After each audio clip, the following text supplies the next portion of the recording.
संगीत नाटक अकादमीचा पुरस्कार खरं तर वेगवेगळ्या क्षेत्रात कार्यरत असणाऱ्या खूप जणांना दिला जातो आणि वेगवेगळ्या क्षेत्रातील असतात, अर्थात कलाक्षेत्र असतं आपलं आणि त्यातल्याच एक कॅटेगरी म्हणजे अभिनय. आणि त्यासाठी यावेळेला यंदाचा पुरस्कार मिळाला आहे तो म्हणजे आपली सगळ्यांची लाडकी अभिनेत्री ऋतुजा बागवे. हिला खूप मनापासून कॉंग्रॅच्युलेशन्स ऋतुजा. कसं वाटतंय फायनली एक छान करिअरच्या एका मेन टप्प्याला येऊन तुला हा पुरस्कार मिळाला?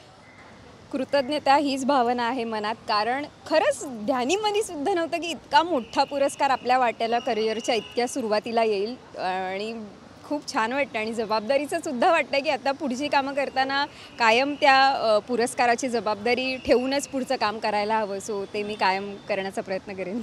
पहिला फोन कोणाचा आला हे सांगणं कळवलं कोणी तुला सगळ्यात आधी हा पुरस्कार तुला मिळाला? प्राध्यापक म्हणून आहेत एक, तर त्यांनी मला खरं तर त्यांचा फोन येऊन गेला, मी कामात होते तो मी तो उचलला नाही, तर त्यांनी जस्ट एक मेसेज टाकला होता. तर तो मेसेज वाचला आणि मला एक सेकंद कळलंच नाही की म्हणलं हां चुकून मला गेला आहे का, कारण त्याच्यात बाकी काहीच नव्हतं, तुम्हाला मिळालं आहे कॉंग्रॅच्युलेशन असं. तर मग मी त्यांना फोन केला, म्हटलं सर असं असं तुम्ही मला आत्ता मेसेज केला आहे आणि मग हो बेटा तुला असं असं जाहीर झालेलं आहे, आत्ताच जाहीर झालं आहे, उद्या प्रेस नोटसुद्धा येईल. तर म्हटलं ठीक आहे, मी ठेवून दिलं. मी तोपर्यंत कोणाला सांगितलं म्हटलं थांब प्रेस नोट येऊ दे, एकदा सगळ्यांना कळू दे, मग मला विश्वास बसेल की खराच मिळाला आहे. मग मी आई वडिलांना कळवलं फक्त. आणि आज सकाळपासून फोन येत आहेत, शुभेच्छांचे मेसेजेस येत आहेत, खूप छान वाटतंय. नक्कीच. खरं तर अनन्या या नाटकासाठी तुला हा पुरस्कार मिळाला आहे. तुझं नाटकही तेवढंच गौरवलं गेलं, प्रेक्षकांच्या खरं तर पचनी पडलं ते, कारण त्यातली ॲक्टिंग अभिनय प्रेक्षकांना खूप आवडला तुझा. म्हणजे मालिकेत ह्याच्या आधी काम केलंच आहेस तू, पण नाटकामुळे आता तुला खरी ओळख मिळाली असं म्हणता येईल? अगदी असं म्हणायला हरकत नाही, कारण अनन्याने खूप काही दिलं आहे गं, खूप काही. माझ्या एक्सपेक्टेशन्स पलीकडचा रिस्पेक्ट त्यांनी अनन्याने मला मिळवून दिला आहे. आणि कायम, आणि मी नेहमी असं म्हणते की मी नाटकवाली आहे, हार्डकोअर नाटकवाली आहे, मला खूप आवडतं नाटकात काम करायला. सो ते कुठेतरी लहानपणापासूनचं स्वप्न, ती मेहनत आणि ते सगळं त्याचा चीज झालं असं म्हणायला हरकत नाही. पहिला फोन तू म्हणतेस वडिलांना केला, आई वडिलांना कळवलं तेव्हा काय त्यांची रिॲक्शन होती आणि तू त्यांना किती समजावून तुला सांगावं लागलं की अदरवाईज त्यांनाही ऑलरेडी माहिती होतं तुझा फोन जाण्याच्या आधी, त्यांना आधी बाहेरून कुठून कळालं? नाही, त्यांना काहीच अंदाज नव्हता, कारण मलाही काहीच अंदाज नव्हता. आणि मी त्यांना सांगितल्यावर आई प्रचंड खुश झाली. आई म्हणाले अरे किती मोठी न्यूज आहे, किती मोठा पुरस्कार आहे हा, आणि वगैरे वगैरे. आणि दोघंही खूप खुश होते. आणि त्यांनी मला लहानपणापासून सपोर्ट केलेला आहे. माझ्या आईला अभिनेत्री व्हायचं होतं. सो मला जेव्हा जेव्हा अभिनय क्षेत्रात काही असं माइलस्टोन काहीतरी घडलं ना, की मला आईला पहिलं सांगावं असं वाटतं. आणि कुठेतरी तिचं स्वप्न मी पूर्ण करण्यास पात्र आहे असं मला वाटतं. आणि जेव्हा आईबाबांना आपल्या मुलाबद्दल प्राऊड फिलिंग येतं ना, ते मुलांना बघण्यात सगळ्यात सुख असतं. सो मी आई मला तेच म्हणाली, तू मला प्राऊड फील करण्यासाठी वारंवार संधी देत असतेस. आणि किती म्हणजे आम्ही तुझ्या ट्रेलर लॉन्चला असू दे किंवा बऱ्याच ठिकाणी बेले तुझी आई तुझ्या सोबत असते, तर तुझ्या डोळ्यात येतं. तू इमोशनल मोमेंट आहे तुझ्यासाठी जेव्हा आई आहे बाबा आपले बोलतात. म्हणजे अर्थात आपण प्राऊड फील करण्यासारखं बऱ्याच गोष्टी करत असतो, पण एक मोमेंट असते जेव्हा ते स्वतःहून बोलतात की आज मला अभिमान वाटतोय. ते आईकडनं आज ऐकलंस तू फायनली? येस ऑब्व्हियसली ती नेहमीच म्हणते. आणि ती तशी तर खरं तर समीक्षक आहे खूप, त्यामुळे ती असं हे नीट नाही होतं, हे चांगलं नाही होत. सो आता ना कुठेतरी ती तो झोन सोडून ना तिला आता माझं काम जास्त आवडायला लागलं आहे. सो मला असं वाटतं कुठे ना कुठेतरी आता तिलाही मी अभिनेत्री म्हणून आणखी, कारण तिने मला लहानपणापासून पाहिलेलं आहे, त्यामुळे तिला माहिती आहे की मी माझे किती पर्सनल गोष्टी त्याच्यात वापरते. सो मग ती मला सांगत असते नाही हे याच्यात ऋतुजा दिसली आहे मला, नाही हे. सो ते बाजूला काढत आता मे बी ह्या टप्प्यावर पोहोचले की येस मला प्रत्येक पात्र ते पात्र म्हणून साकारण्यासाठी एक वेगळं जे काही उभं करायचं असते ते करण्यासाठी आता मी पात्र आहे. अनन्या या नाटकासाठी तुला हा पुरस्कार मिळाला म्हणून विचारेन की हे नाटक सादर करून तू बऱ्याच ठिकाणी फिरलीस, बऱ्याच प्रेक्षकांनी तुला येऊन भेटले असतील, कमेंट्स केल्या असतील, त्यांचे व्ह्यूज सांगितले असतील. कुठली एखादी कमेंट, कुठली एखादी गोष्ट तुला आठवते काय नाटकाच्या दरम्यान घडलेली किंवा प्रेक्षकांकडून तुझ्यापर्यंत पोहोचलेली? खूप मोमेंट्स आहेत खरं सांगायला गेलं तर. सगळ्यांनाच माहिती आहे की भारतीताई मंगेशकरांनी सोन्याची चेन काढून दिली होती. ती मोमेंट अशीच होती की मी खूप हळवी झाले होते. मला असं आलं की हे काय घडतं आहे आपल्याबरोबर, आपण खरंच पात्र आहोत का, जे मला सेम आत्ता फिलिंग येतं आहे. इतका मोठा पुरस्कार जाहीर झाला की खरंच आपण आहोत का पात्र. मग नंतर कुठेतरी असं की नाही की आपण केली आहे मेहनत.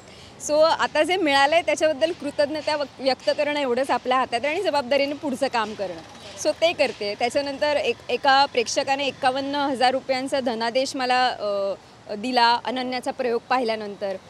सो हां, मग ते अशा काहीतरी एक वेगळ्याच काही गोष्टी घडलेल्या आहेत. किंवा खूप दिव्यांग लोक प्रयोग पाहायला यायचे आणि ते मित्रमैत्रिणीच म्हणेन मी त्यांना, ते येऊन मला म्हणायचे की मी त्यांना इन्स्पायर केलं. सो मला असं एकदम वाटायचं की अरे तुम्ही खरं आयुष्य जगताय, तुम्ही रिअल हिरोज आहात आणि तुम्ही मला काय म्हणताय मी इन्स्पायर केलं.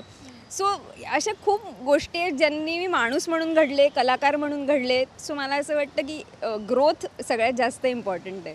आणि आता तू म्हणालीस की प्रत्येक टप्प्यातली माणसं येऊन हे नाटक खरं तर बघून गेली, दिव्यांग मुलं मुले आली असतील. एखादी इमोशनल मुवमेंट जेव्हा तुला असं खरं वाटलं की जे मी साकारते ते तू समोर बघतेस, तू म्हणालीस तसं की खरे हिरो ते आहेत, ती एखादी इमोशनल मुवमेंट नाटकाच्या एका ठाण्याच्या प्रयोगाला, घाणेकरच्या प्रयोगाला एक आई आणि मुलगी अशी जोडी आली होती आणि त्या मुलीचा एक हात नव्हता आणि तिची आई ढसाढसा रडत होती, मला मिठ्या मारत होती, पप्प्या देत होती आणि खूप असं. आणि ती मुलगी ना अशी शांत उभी राहून अशी एकदम स्माईल चेहरा होता, तिच्या चेहरा स्माईल होतं खूप छान.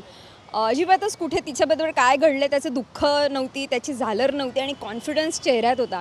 आणि ती मला भेटून म्हणाली की खूप छान काम करतेस तू, मी जे जगते ते नसूनसुद्धा तू करणं 3 तास हे जास्त कठीण आहे. तर तेव्हा मला असं झालं की काय मोठेपणा आहे हिचा आणि तिच्या डोळ्यातला कॉन्फिडन्स. म्हटलं हे अनन्याचे डोळे आहेत, हे आपण हे असं साकारलं पाहिजे. तर त्या दिवशी कदाचित त्या प्रयोगानंतरची माझी अनन्या आणखीन थोडी वेगळी असू शकते, कारण मी तिला पाहिलं होतं, मला खरी अनन्या दिसली होती की म्हटलं बाई हिचा कॉन्फिडन्स जास्त भारी. अर्थात आता तुला खूप फोन आले असतील, मेसेजेस आले असतील ऋतुजा. मित्रमैत्रिणी खूप आहे तुझ्या इंडस्ट्रीमधले. पहिला मित्रमैत्रिणीचा कोणाचा फोन तुला आला मित्रमैत्रिणींपैकी? सगळ्यात आधी प्राजक्त देशमुखचा सकाळी 8:30 वाजता फोन आला. मी झोपेत तो उचलला आणि त्याने अभिनंदन अभिनंदन. आणि ॲक्च्युली आदल्या रात्री मला कळलं होतं, पण मला ते ना पचत नव्हतं. हां, म्हणजे मला माहीत नाही, मी बिलीव्हच करू शकत नव्हते, त्यामुळे मी ते कुठेतरी डिलेमामध्ये होते. पण त्याने असा फोन केल्यानंतर मग असं झालं की वा, आता सगळ्यांना कळलेलं आहे, म्हणजे हे खरं आहे. तर मग खुश झाले मी खूप. तुझा हाच आनंद मस्त टिकून राहू दे ऋतुजा. आणि माझ्या मते तुझ्या करिअरसाठी हा खूप महत्त्वाचा पुरस्कार होता आणि बऱ्याच जणांना म्हणजे प्रत्येक क्षेत्रातल्या खूप मान्यवरांना हा पुरस्कार मिळतो, खूप महत्त्वाचा असतो तुमच्या करिअरसाठी. आता जबाबदारी वाढली आहे ऋतुजाची, आता प्रत्येक गोष्टी सिलेक्ट करताना, काही गोष्टी करताना धाकधूक असणार आहे का मनात तरी? तसंही मी फार काम करतच नाही. मी नाहीच जास्त म्हटलं असेल, हो कमी कामांना म्हटलं आहे, जी मला फार खरंच आवडतात. आणि मला असं वाटतं ते प्रत्येक काम असं काहीतरी लोकांच्या स्मरणात राहिलं असं आहे आत्तापर्यंत तरी. तर आय होप ते पुढेही असेल आणि आणखीन छान कामं. आता लोकांचा दृष्टिकोन पुन्हा बदलेल माझ्याकडे बघण्याचा. जेव्हा पुरस्कार मिळतात, मोठे मोठे लोक कौतुक करतात, तेव्हा त्या ॲक्टरकडे बघण्याचा बाकीच्यांचा दृष्टिकोनसुद्धा बदलतो. सो मला असं वाटतं त्यामुळे कदाचित आणखीन छान कामं माझ्या वाट्याला येतील. पण तू आता म्हणालीस तसं कदाचित पुरस्कार मिळाल्यानंतर लोकांचा दृष्टिकोन बदलतो आणि आधी वेगळा असतो का गं? म्हणजे एक म्हणतात ना की आत्ता पुरस्कार मिळाल्यानंतर मग तुझ्याकडे कदाचित लाईन लागेल, पण त्याच्या आधी मग काम नोटीस व्हायला थोडा वेळ घेतात माणसं? हो, मी फक्त पुरस्कार असं नाही म्हणणार, पण अशा बऱ्याच गोष्टी होतात ज्यामुळे तुमच्याकडे बघण्याचा दृष्टिकोन बदलतो. म्हणजे फक्त जर मी जेव्हा सिरियल करत होते, तर मी आधी नाटक करत होते. मी एकांगी स्पर्धा केल्यात, प्रायोगिक नाटक केलं आहे, पण ते आमच्या सर्कलला माहिती होतं, बाहेर माहीत नव्हतं. पण मग अनन्यासारखं एक नाटक यावं लागलं आणि मग कामाचा रिस्पेक्ट व्हावा लागला. सो कुठलं तरी एक काम असतं जे क्लिक व्हावं लागतं. सो ते अनन्या माझ्या वाट्याला आलं, ह्याच्यासाठी मी नशीबवान मानते स्वतःला. थँक्यू सो मच ऋतुजा, इतका वेळात वेळ काढून इंटरव्ह्यू दिलास आम्हाला आणि तुला खूप खूप शुभेच्छा आहेत. भरपूर मोटिव्ह आणि आम्हाला प्रत्येक वेळेला असा इंटरव्ह्यू करायला येऊ दे. थँक्यू. थँक्यू.